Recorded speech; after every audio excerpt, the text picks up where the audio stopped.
মালয়েশিয়ায় 190 বাংলাদেশি প্রবাসীর অভিযোগ তাদের নিয়োগকারী প্রতিষ্ঠানের বিরুদ্ধে।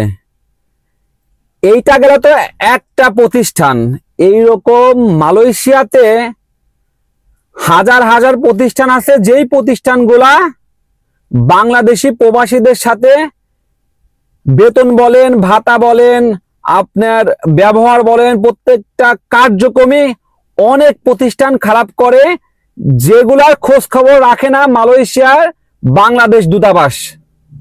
তারা জানেই না অনেক শ্রমিকদের মারধর করা হয়, শারীরিক লাঞ্ছিত করা হয়, কিন্তু এইটার খোঁজ খবর বাংলাদেশ হাই কমিশন রাখে না, কারণ এটা রাখার তাদের দায়িত্ব না। এইটা রাখার তাদের দায়িত্ব না। যদি 2022-23 সালে অবৈধভাবে অবৈধ উপায়ে এরকম কলিং বাণিজ্য না হইতো, তাহলে এই যে বাংলাদেশি প্রবাসী ভাইরা এরকম কষ্টের মধ্যে থাকতো না। এইটা দেখার দায়িত্ব মালয়েশিয়ায় যে দূতাবাস আছে, দূতাবাসের যে কর্মকর্তারা আছে তাদেরকে। এইটা দেখার দায়িত্ব বাংলাদেশ প্রবাসী মন্ত্রণালয়ের।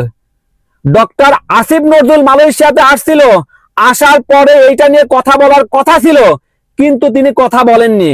কথা না বলে তিনি বাংলাদেশে চলে গেছে। এইরকম মালয়েশিয়াতে হাজারো বাংলাদেশি প্রবাসী ভাইয়েরা নীরবে নির্বিঘ্নে কষ্ট সহ্য করে যাচ্ছে, দেখার কেউ নাই।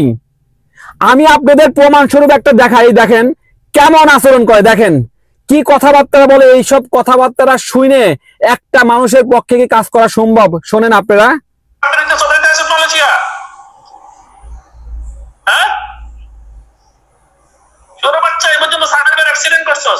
আমার মোটর নষ্ট করছস, টাকা পয়সা নষ্ট করতে আসছ, এর করতে আসছ, তুই এখনো তুই কাজ করছ না, তুই এখনো ফোকাস দিস না, ঠিকভাবে মাথার মধ্যে নাস নাই, পাঁচ তুই এখানে কি লেখা আইছস? বড় বাচ্চা উস্তান হবে কেন? দেখেন কত বড় নিকৃষ্ট জানোয়ার হইলে স্টাফদের সাথে এইরকম খারাপ ভাষায় আচরণ করে। মালয়েশিয়ার যে প্রশাসন আছে তারা কিন্তু খুব হার্ড। আমরা শুধু ঠিক মতন কমপ্লেনটা দিতে পারি না, সেই কারণের জন্য এদেরকে বিচারের আওতায় আনা হয় না। এই কমপ্লেনটা, এই যে প্রবাসীদের হয়রানি, প্রবাসীদের দুর্ভোগ, এইটা দেখার দায়িত্ব হচ্ছে আমাদের যে দূতাবাসের কর্মকর্তারা আছে, দূতাবাসে যারা কাজ করে তাদেরকে ইমেল পাঠানো হয়, তাদেরকে ফোন করা হয়। ম্যাক্সিমাম ইমেলের, ম্যাক্সিমাম ফোনের রিসিভ তারা করে না। ম্যাক্সিমাম জায়গায় তারা এইসব নিয়ে কথাবার্তা বলে না। এই দেখেন না মালয়েশিয়াতে বসে আছে দুর্নীতিপরায়ণ কর্মকর্তাগুলা।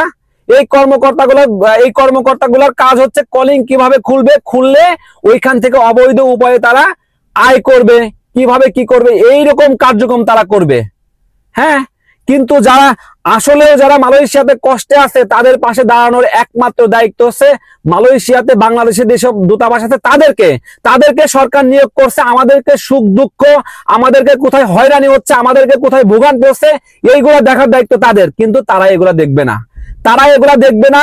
এই যে 190 শ্রমিক, বাংলাদেশি শ্রমিক গুলা এখন যে পথে দাঁড়াইছে, তারা যে বলতেছে যে আমাদেরকে হয়রানি করা হচ্ছে, আমাদেরকে মারধর করা হচ্ছে, আমাদের ভিসা বাতিল করার হুমকি দেওয়া হচ্ছে, আমাদেরকে মেরে ফেলানোর হুমকি দেওয়া হচ্ছে, এইগুলা দেখার পরেও কি যত দ্রুত যাওয়া সম্ভব এই যে আপনার হাই কমিশনের লোকগুলা তারা কি যাচ্ছে? তারা যাচ্ছে না। জোহর বারোতে আমার অনেক ভাইয়ের সাথে কথা হয়, তারা আমার মেসেজ পাঠায়, ভাই আমরা খুব ঝামেলার মধ্যে আছি, আমরা দূতাবাসে ফোন দিই, দূতাবাসে ইমেল পাঠাই, দূতাবাস থেকে আমাদের কোনো অ্যান্সার দেওয়া হয় না। কি অবস্থার মধ্যেই না আমরা আছি। এই সংস্কার দিয়ে কি আমরা বাল করব? আমাদের যদি সেই সংস্কারে কোনো উপকার না আসে,